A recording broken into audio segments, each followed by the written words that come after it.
اب یہ بے وقوف لوگ کہیں گے کہ آخر وہ کیا چیز ہے جس نے ان مسلمانوں کو اس قبلے سے رخ پھیرنے پر آمادہ کر دیا جس کی طرف وہ منہ کرتے چلے آ رہے تھے؟ آپ کہہ دیجئے کہ مشرق اور مغرب سب اللہ ہی کی ہیں، وہ جس کو چاہتا ہے سیدھی راہ کی ہدایت کر دیتا ہے۔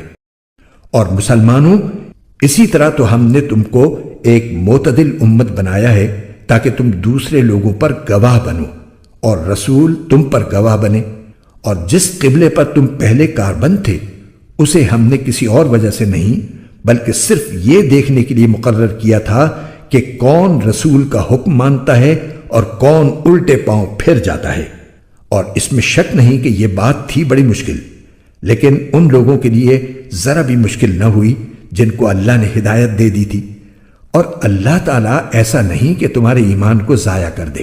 در حقیقت اللہ لوگوں پر بہت شفقت کرنے والا بڑا مہربان ہے۔ اے پیغمبر، ہم تمہارے چہرے کو بار بار آسمان کی طرف اٹھتے ہوئے دیکھ رہے ہیں،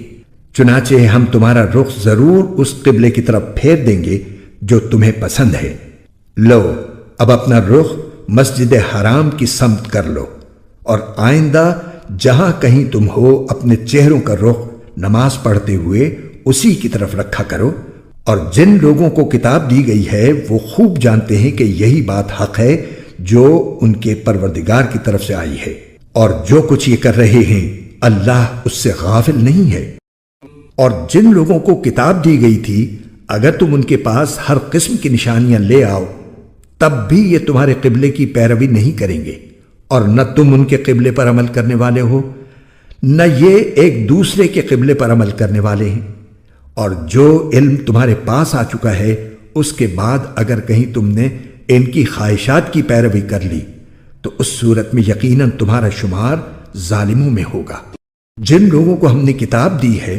وہ اس کو اتنی اچھی طرح پہچانتے ہیں جیسے اپنے بیٹوں کو پہچانتے ہیں،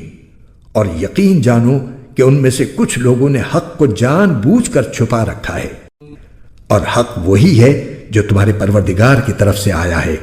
لہذا شک کرنے والوں میں ہرگز شامل نہ ہو جانا۔